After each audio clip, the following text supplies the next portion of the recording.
ना देखो कुछ शेयर पर चर्चा करेंगे और निफ्टी 50 भी आज यहाँ पर अच्छा खासा गिरा है तो उसे भी देखेंगे। ओके, सबसे पहला ये यहाँ पर है पीएस माइंड टेक्नोलॉजीज़। कल की न्यूज़ है। ओके, बट इनकी जो न्यूज़ है वो काफ़ी पॉजिटिव थी। कल शेयर कुछ 7% के आसपास तेज़ हुआ था और गिरते गिरते 4.28 के आसपास बंद हुआ था। देखो इन्होंने क्या किया है कि अपने जो न्यू वर्टिकल ऑर्गेनाइजेशन स्ट्रक्चर है, ठीक है, उस हिसाब से उन्होंने यहाँ पर डिप्लॉयमेंट्स किए हैं। 6 न्यू इंडस्ट्री ग्रुप भी इन्होंने बनाए हैं। ओके, अभी देखो यहाँ पर 6 न्यू इंडस्ट्री ग्रुप बनाए हैं तो 6 नए मेंबर्स, मतलब कि जिनको बहुत ज़्यादा एक्सपीरियंस है, ठीक है, उनको वहाँ पर इंडिविजुअली डिप्लॉय किया है। अभी अगर हम डिटेल्स में देखें यहाँ पर तो देखो industrial manufacturing energy and utility के लिए यहाँ पर पूर्णिमा जी को अपॉइंट किया गया है। उनको 23 ईयर्स का एक्सपीरियंस है। सेकंड यहाँ पर है health care and life science के लिए यहाँ पर श्रीनिवासन जी को लिया गया है। 25 ईयर्स का एक्सपीरियंस है। रिटेल सीपीजी लॉजिस्टिक के लिए यहाँ पर 24 ईयर्स का इनको एक्सपीरियंस है, प्रिया प्रसाद जी को। ओके, और यहाँ पर आगे देखें बीएफएसआई बहुत इंपॉर्टेंट होता है आईटी सेक्टर के लिए, उसके लिए यहाँ पर सुभाशीष भाई को लिया गया है जिनको 30 साल का एक्सपीरियंस है। तो सबको यहाँ पर काफ़ी अच्छा एक्सपीरियंस है, ठीक है। और ईडी टेक के लिए यहाँ पर विश्वनाथन जी को लिया गया है जिनको 2 डिकेड्स मतलब कि 20 ईयर्स का एक्सपीरियंस है यहाँ पर। और हाईटेक मीडिया एंड एंटरटेनमेंट के लिए कमिंग वीक्स में कोई ना कोई रिस्पॉन्सिबल पर्सन आ जाएगा, तो एक अच्छी पॉजिटिव न्यूज़ है ये। ओके, और आज की बात करें तो सारे शेयर्स यहाँ पर गिरे हुए थे। ओके, इसमें भी 2.5% से ज़्यादा की गिरावट है। ओके, लेकिन अगर कल की बात करें तो यहाँ पर 7% तेज़ हो गया था शेयर। ओके, बहुत अच्छी तेज़ी यहाँ पर दिखाई दी थी, बट आज ओवरऑल मार्केट में मंदी है, इसके लिए मार्केट गिरा हुआ है यहाँ पर।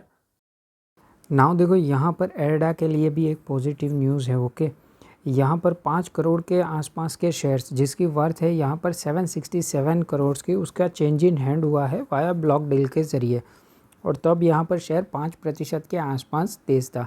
अभी ब्लॉक डील के ज़रिए डील तो हुई है, मतलब हायर प्राइस पे अगर होगी तो ही शेयर यहाँ पर भागेगा, अदरवाइज़ ब्लॉक डील होती है और लोअर प्राइस पे होती है तो शेयर वहाँ पर गिरता है। और यहाँ पर बहुत अच्छी कंपनी है अभी के हिसाब से, तो ये जैसे गवर्नमेंट का रुख है उस हिसाब से बात कर रहा हूँ कि गवर्नमेंट यहाँ पर green energy, clean energy, solar energy को प्रमोट कर रही है। ओके, और जो एर्डा है यहाँ पर सबको फाइनेंस करता है, और एर्डा गवर्नमेंट सेक्टर को फाइनेंस करता था, अब वो प्राइवेट सेक्टर की और भी बढ़ावा दे रहे हैं, तो एक अच्छी कंपनी है। अगर कोई एर्डा को फोकस में रखना चाहता है फोकस में रख सकता है, बट लॉन्ग टर्म के लिए, शॉर्ट टर्म के लिए नहीं। अगर आज की बात करें तो कहीं पे भी बहुत ज़्यादा तेज़ी नहीं दिखाई दे रही थी, इनफैक्ट यहाँ पर तो कुछ ज़्यादा ही मंदी है। ओके, 3.5% के आसपास ये शेयर भी डाउन था।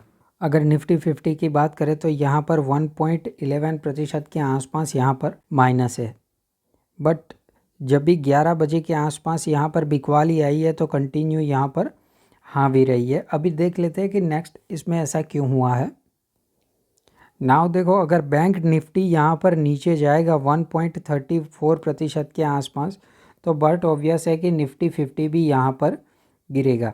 अभी देख लेते हैं कि निफ्टी 50 के जो हैवी वेट्स है यहाँ पर HDFC बैंक को पहले देखेंगे कि बैंक निफ्टी नीचे गया तो HDFC भी ज़्यादातर नीचे ही रहता है। ओके, यहाँ पर देखो इसका कुछ हैवी वेट बहुत ज़्यादा ही हो गया। ओके, HDFC और HDFC का बैंक का मर्जर होने के बाद यहाँ पर देखो 0.99% की गिरावट यहाँ पर दिखाई दे रही है। ओके, इसलिए यहाँ पर बैंक निफ्टी है वो गिरा है। अगर बैंक निफ्टी गिरा है तो इन शॉर्ट है कि निफ्टी 50 भी यहाँ पर ज़्यादातर गिरने के चांसेस हो ही जाती है। देखो 10 बार में से 1-2 बार ऐसा होगा कि इसका ऑपोजिट होगा, लेकिन अगर HDFC बैंक यहाँ पर गिरेगा तो बैंक निफ्टी गिरेगा, अगर बैंक निफ्टी गिरेगा तो निफ्टी 50 भी गिरेगा।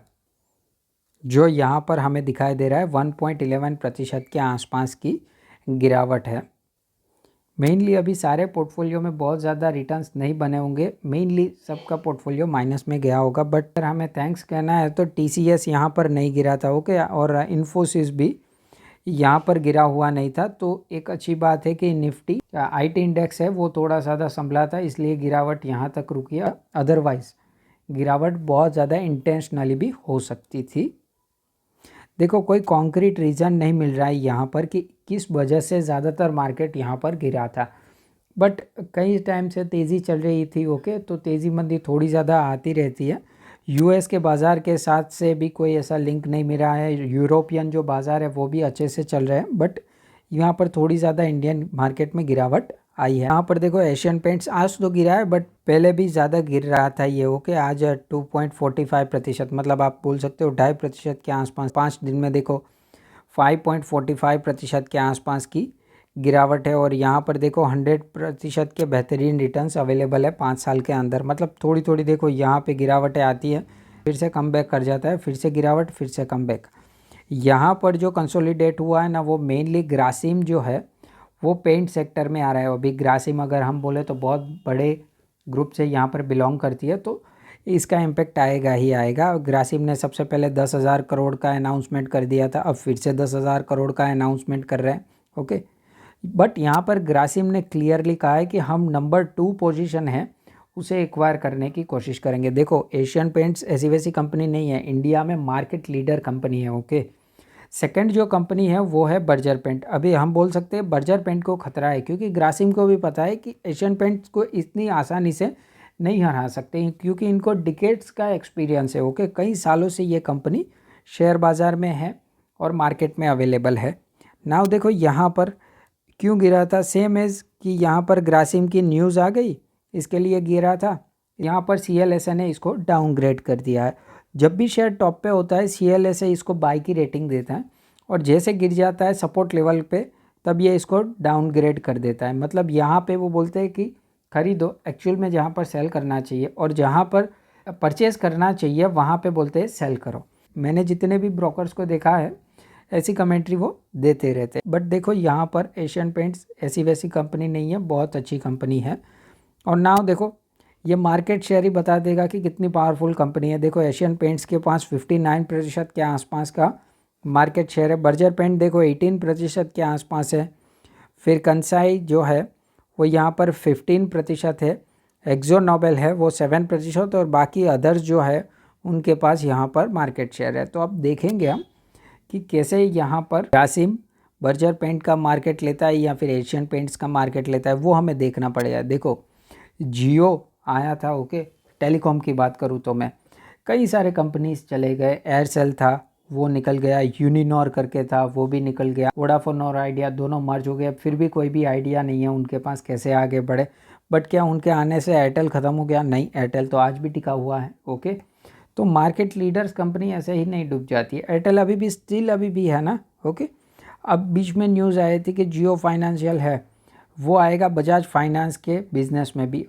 ठीक है, आप आ जाओ, क्या दिक्कत है। बजाज फाइनेंस के मैनेजमेंट ने ही कह दिया था कि हमारे पास केवल 2% ही मार्केट शेयर है, और अगर इंडिया को ज़्यादा से ज़्यादा ग्रो करवाना है तो मिनिमम 10 HDFC बैंक चाहिए, ओके।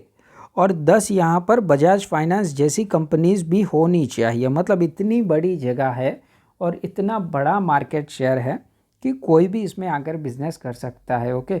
तो किसी के आने से देखो ग्रोथ में इम्पैक्ट तो आएगा, कंपटीशन बढ़ेगा तो ग्रोथ में इम्पैक्ट आएगा, बट कितना इम्पैक्ट आता है वो भी हमें देखना है।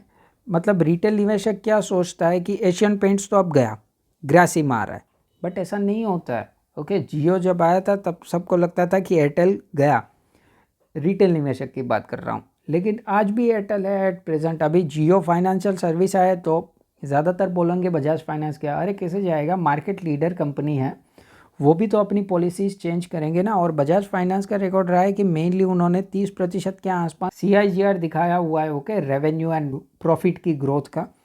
तो यहाँ पर बहुत ज़्यादा डरने की बात नहीं होती है। अगर आपके पास एशियन पेंट्स है तो आप इसको देख सकते हो, ओके। और ये न्यूज़ का फ़ायदा उठाना चाहिए उल्टा। देखो यहाँ पे जैसे नीचे आया आपने ख़रीद लिया, यहाँ पर आप पोजिशनल ट्रेड करना चाहते तो कर सकते हो, आपको 10-15% तो रिटर्न्स यहाँ पे मिलते जाते हैं। सेफ शेयर है, ओके। अभी यहाँ पे गिरा तो फिर से भागेगा ही है शेयर। इसका मैक्सिमम चार्ट पैटर्न देख लो एक बार तो भी आपको पता चल जाएगा, ओके। निफ्टी 50 में ऐसे ही जगह नहीं मिल जाती है सारी कंपनीज़ को। बड़े लोगों को पता होता है कैसे खेलना है, और ज़्यादातर जिनको 5 साल 10 साल मतलब कि एक डिकेड्स का एक्सपीरियंस होता है उनको पता है कि ऐसी न्यूज़ आने वाली है, कोई दिक्कत वाला सीन नहीं है, अच्छी कंपनी है, कोई दिक्कत नहीं होगी इतनी ज़्यादा। कंपटीशन बढ़ेगा तो एशियन पेंट्स भी बहुत ज़्यादा ध्यान देगा, अपने आप को एग्रेसिव लेके जाएगा, ओके।